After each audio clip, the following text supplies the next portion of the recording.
Do you believe in the sixth sense, the innate ability to perceive things by relying and acting upon our intuition, things that cannot be explained by knowledge, deduction, or our other five senses?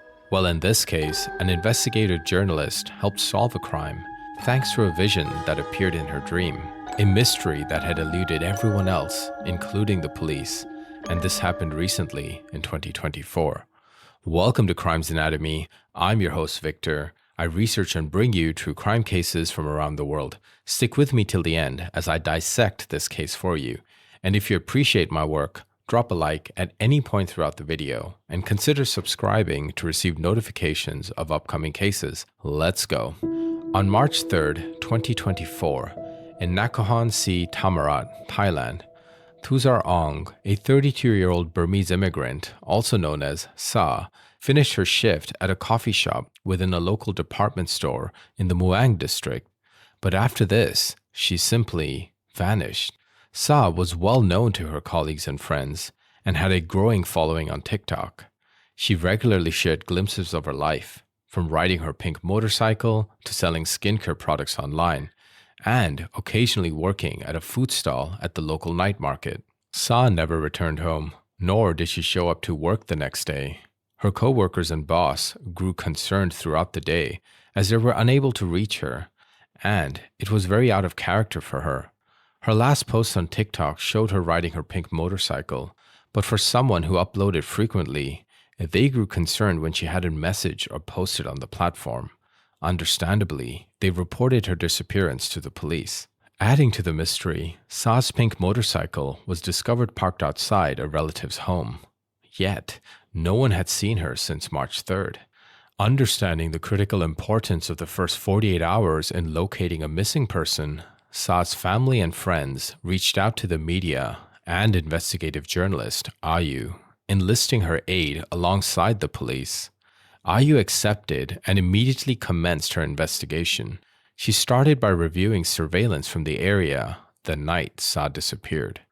Around 6 p.m. on March 3rd, Sa left work and was spotted riding her distinctive pink motorcycle at an intersection around 6:30 p.m. Initially, nothing seemed out of the ordinary. Her route took her from the coffee shop, passing the Mao Somchet market and the mosque intersection, eventually leading onto a back road in front of the city towards Wat Tau Kot. The last recorded sighting of her on camera was at 6:34 p.m., turning onto a road away from her home at a three-way intersection. The unexpected direction of her route sparked numerous theories. Did she just leave the city, visit a relative, and this whole thing is just blown out of proportion? Or did something sinister happen to her? Sa's family put an end to some of the speculation, insisting she never returned home on March 3rd and wasn't visiting anyone they knew. Ayu and her team made a peculiar discovery from the footage near her home. On March 4th at 10:46 a.m., they observed Sa's motorcycle being driven and parked at her family home. However, the driver was not Sa. It was a slender man wearing a mask, helmet, and a red hoodie, suggesting a purposeful attempt to conceal his identity. After parking Sa's motorcycle, he used his cell phone to call a ride through Grab, a popular ride-hailing app in Thailand, like Uber or Lyft but more common in Thailand, and then left when his ride came to pick him up. The investigative team tracked the man's movements to a long-haul bus terminal by 11:08 a.m. Ayu pursued further leads and learned that this unidentified man boarded a bus bound for Krabi. She proceeded to interview Sa's friends to uncover any clues as to who this man could be, or anyone who had a problem or a grudge against Sa. Her friends described Sa as a simple, hard-working individual who got along with everyone, including her co-workers. However, there was one exception, her ex-boyfriend, whom she had broken up with several months prior. The description of Sa's ex-boyfriend matched the person seen on her pink motorcycle, leading everyone to suspect him. His name was Pinchaya Bunjatisak, also known as Nai. Sa and Nai had been close at one time, but frequent arguments earlier in the year had led to their breakup. Sa had reportedly lent Nai a significant amount of money, which remained unpaid even months after the separation.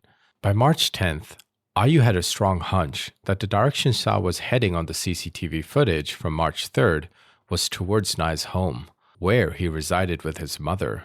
Now, Nai was nowhere to be found, but Ayu did get to interview his mother, and she recalls nothing unusual about the night Sa disappeared. She remembers that she went to bed early that night, never saw Sa. However, she does recall briefly seeing Sa's pink motorcycle outside her home the next morning. Furthermore, she recalled her son, Nai, telling her on March 3rd, quote, "Mom, I have work to do. Please take care of my son." Unquote. Concerned by his words, she wondered if her son and Sa had eloped. Ayu, though, interpreted Na's statements to his mother as more of a farewell. Combining all the information gathered, Ayu concluded that Nai had fled to Krabi immediately after learning of Sa's disappearance. He knew that his past with Sa was known to her friends, and someone would eventually come looking for him. Despite his mother's speculation of elopement, Ayu discounted this theory. Sa had made no indications of reconciliation with Nai, nor had she contacted her family or posted on TikTok, which was highly uncharacteristic of her usual behavior. Pondering this thought before bed, Ayu went to sleep that very night, where she had a troubling dream that would shape her actions from then onwards. In the dream, she saw Nai and Sa arguing. It escalated to where Nai was hitting her. Then she saw flashes of a temple, which jolted her awake. She remembers feeling extremely uneasy, her heart racing, and she was covered in sweat, as if she had just gone for a run in the heat. Perhaps the long hours spent thinking about the case and analyzing every detail had led to this nightmare. Or was it her subconscious trying to tell her something? She decided to revisit Nai's home the next day. This time when she arrived, she realized there was an abandoned temple just 20 meters or 65 feet adjacent to the house. Most surprisingly, though, it matched the one she saw in her dream. With her cameraman, she walked around the temple. Immediately, an eerie sensation crept upon her, and despite the heat, goosebumps formed on her skin, especially behind her neck. Also, a foul odor filled the air. Following the scent led her to a deserted well within the temple grounds. Upon closer inspection, and despite its abandoned appearance, Ayu noticed bright orange robes, the type usually worn by monks in Thailand. Given the deserted appearance of everything around her, these robes looked out of place and sent chills down her spine. Ayu was starting to freak out and decided she had seen enough. She promptly called the police to investigate further, now confident that her dream had led her onto something.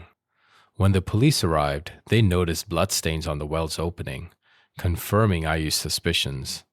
They quickly organized a team to thoroughly examine the well. On March 11th, 2024, at 11 a.m., the body of a woman was discovered 5 to 10 meters or 16 to 32 feet deep within the well. The body, covered with an orange robe, had legs exposed and showed significant signs of decomposition, which explained the foul odor. It had on black jeans and blue shoes, what Sa was wearing the night she disappeared. Postmortem findings confirmed the body was Sa, identifying 3 stab wounds, with the fatal one located on her neck. Simultaneously, investigators revealed that Nai had visited a goldsmith shop, Sri Udom, on the morning of March 4th, pawning a gold necklace identical to the one Sa used to wear. News channels reported the police were actively searching for Nai, identifying him as their prime suspect, his face plastered across the media. Upon discovering Sa's body, Nai's mother expressed shock and disbelief at her son's potential involvement, though the presence of Sa's pink motorcycle parked at her property would indicate otherwise. Police searches of Nai's home uncovered 2 areas with traces of blood, suggesting Sa may have been murdered inside. CCTV footage captured Nai in Krabi. He appeared to be searching for work, which now seemed futile given his face was across the news. With mounting pressure and dwindling options, Nai made a crucial decision. On March 12th, Nye walked into a police station around noon, confessing to the murder and expressing remorse. He admitted to acting out of jealousy, alleging Sa maintained relationships with other men, inciting his rage. Nye confessed to selling her gold chain for nearly 100,000 Thai baht, approximately 2,700 US dollars, spending most of the money within a few days. He asserted he acted alone, that his actions were driven solely by his emotions getting out of control, not premeditation. Nye expressed regret for what happened. He described how he and Sa were lying on the bed together when he suspected she was hiding her phone from him to speak to other men. This made him very angry, which led to an argument and escalated into him attacking her. "I'm sorry," Nye recounted tearfully. Quote, "I couldn't control my jealousy. She was talking to other guys on the phone, and it drove me crazy. I didn't mean for it to happen like this." Sa's close friends and colleagues vehemently disputed Nye's account. They knew him well and believed he was lying, outraged by his attempts to smear Sa's reputation.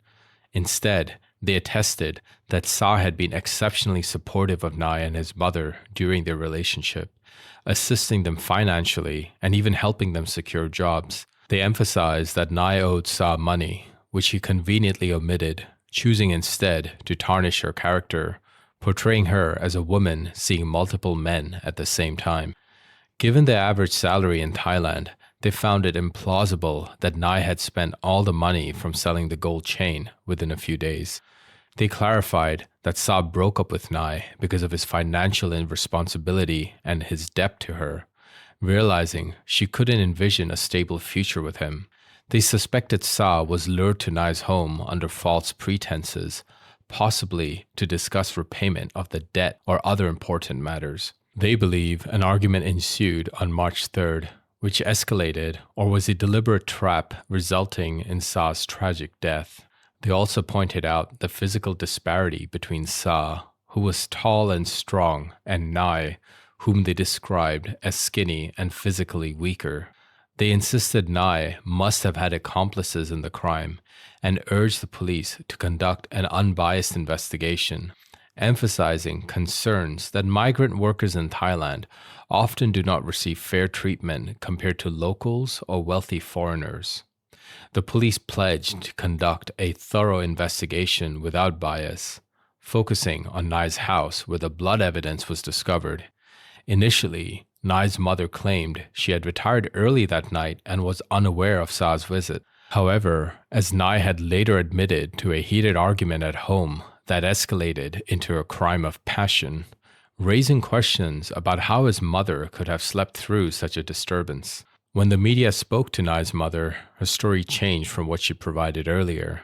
She now recalled a heated argument between Sa and Nye, lasting approximately 10 minutes, dismissing it as a routine quarrel. However, Nye's aunt also spoke to the media and criticized this explanation as absurd, questioning how his mother could suddenly remember an argument but earlier not recall seeing Sa at all.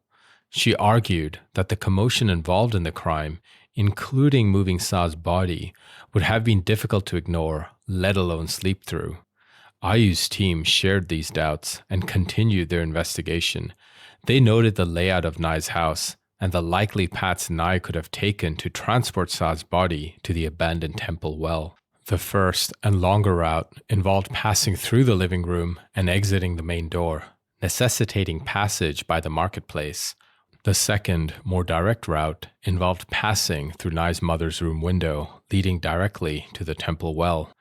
Based on Sa's friends' descriptions of Nye's physical capabilities, they doubted he could have taken the longer route without assistance. They strongly suspected Nye used the window in his mother's room, a task seemingly impossible without her awareness. Additionally, given the severity of Sa's injuries, particularly the 3 stab wounds, including the one to the neck, the crime scene would be bloody. However, investigators found only bloodstains on the mattress and bedsheets, indicating a thorough cleanup had occurred.